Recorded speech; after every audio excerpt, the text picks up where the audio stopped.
Selamat datang di channel Santri Fisika. Belajar asik dengan cara-cara unik ala Santri Fisika. Terima kasih sudah menonton. Jangan lupa like, komen, dan share ya. Juga kita dukung channel ini biar lebih berkembang lagi. Assalamualaikum warahmatullahi wabarakatuh.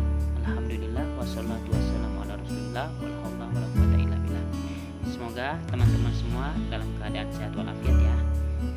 Nah, di video ini saya akan memperjelas tentang konsep mengenai pengukuran menggunakan jangka sorong dan mikrometer sekrup. Yang mana sih yang namanya jangka sorong?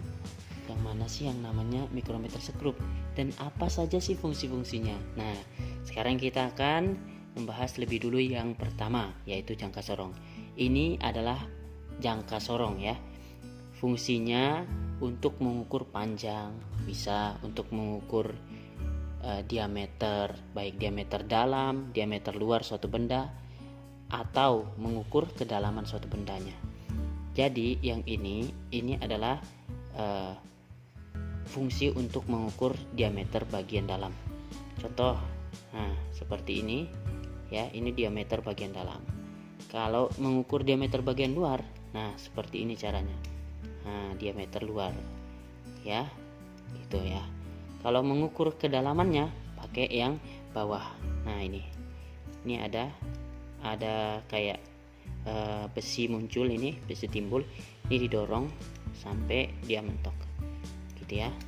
Nah, ini mengukur diameter bagian dalam, mengukur kedalamannya. Mengenai jangka sorong juga, di sini ada yang namanya skala utama dan ada yang namanya skala nonius. Yang manakah skala utama? Skala utama itu skala yang tetap ini, yang angkanya besar-besar ini. Itu namanya skala utama. Yang diam itu skala utama. Kemudian yang bergeser ini yang saya geser ini namanya skala nonius. Di sini ada angka kecil-kecil ya. Nah, itu untuk mengetahui skala noniusnya atau skala gesernya. Oke. Kemudian tingkat ketelitian pada jangka sorong itu, tingkat ketelitiannya atau ketepatan pengukurannya itu sebesar 0,01 cm atau diturunkan menjadi 0,1 mm ya, diturunkan satu tangga kan kali 10. Nah, ini dilihat nih dari mana, dari angka yang ada di garis-garis titik ini ya. Terus yang berikutnya lagi ada namanya mikrometer sekrup. Ini ya, mikrometer sekrup. Fungsinya juga hampir mirip dengan jangka sorong, yaitu untuk mengukur diameter suatu benda, juga berfungsi untuk mengukur ketebalan bendanya. Ya, jadi cara penggunaannya tinggal diputar ya. Ya, diputar sampai dia menemukan batas bendanya. Kalau di sini ditaruh kayak gini, berarti dirapatkan sampai betul-betul rapat gitu ya. Nah, yang ini yang berputar-putar ini ada angka-angka di sini. Ini namanya skala putar atau skala nonius ya. Kemudian ada angka lagi yang di sini yang diam, ini namanya skala utama.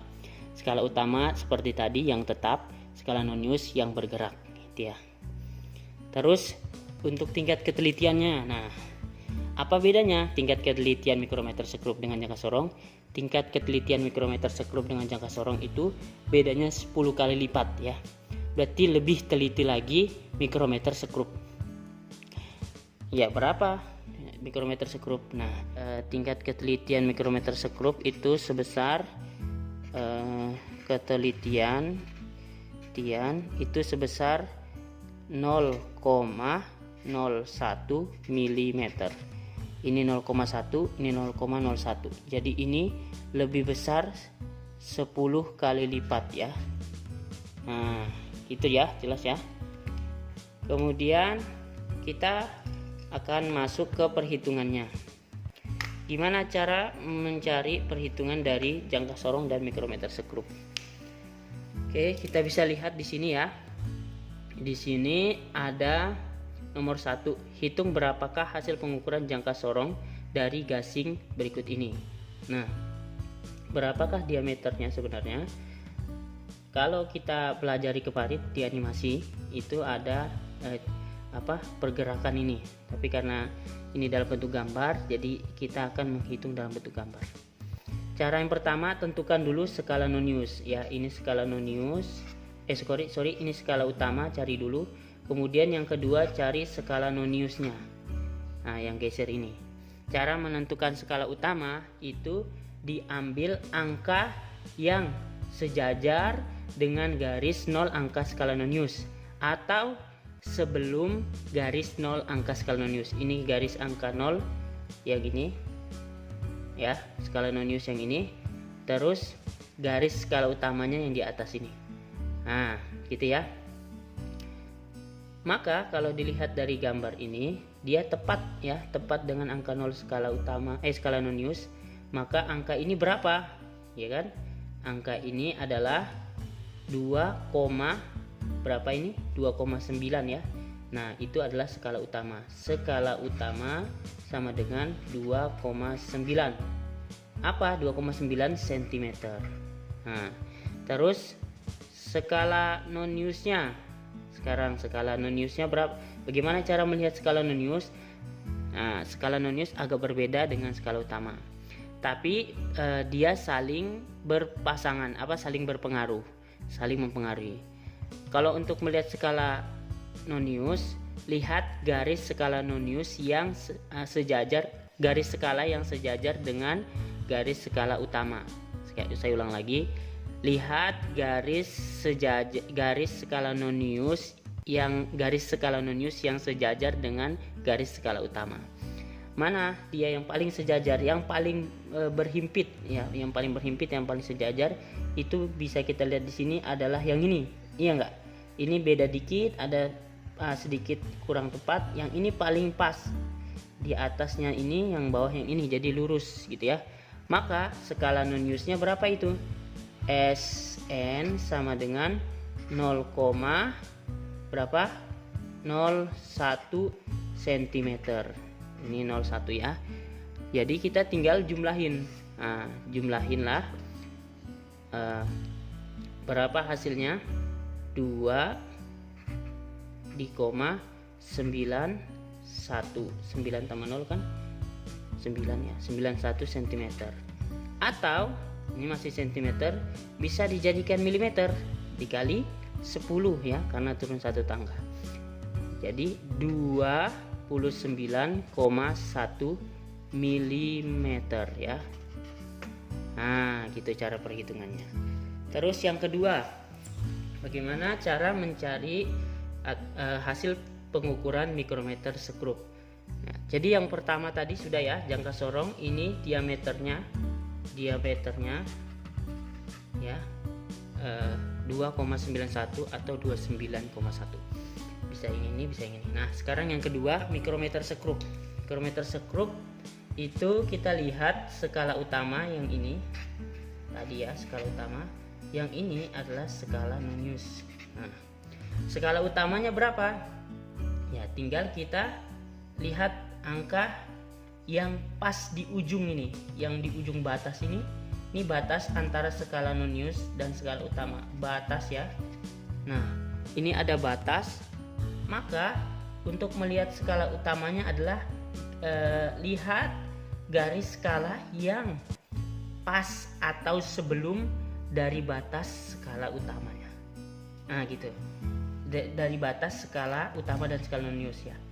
Ini berarti ini berapa? Ini 10, ada lebih 1. Berarti berapa?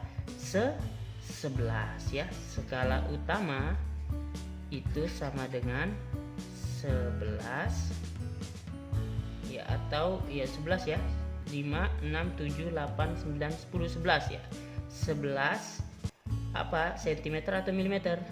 Milimeter. Iya. Nah, terus skala Noniusnya.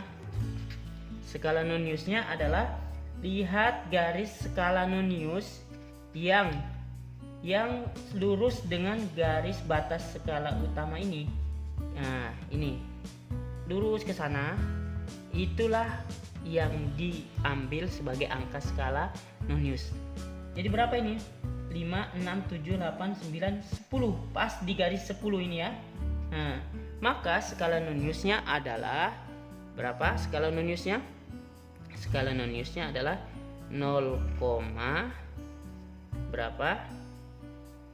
Skala noniusnya adalah dari sini ya, 10 kan? Berarti dia sebagai milimeter, maka ditulis 0,10 mm. Sehingga kalau dijumlahin hasilnya adalah berapa? 11,1 mm. Nah, itu bedanya. Dilihat ya, baik-baik. Jadi di sini 11,1 mm. Jadi di sini angkanya langsung milimeter. Ini juga mili, kalau ini tadi di senti karena dia tingkat ketelitiannya 0,01 cm, kalau ini 0,01 mili. Sehingga kalau dilihat ini hasilnya sama aja, kurang lebih pakai mili juga bisa dirubah, ini juga bisa ditetapkan sebagai mili. Itu ya caranya.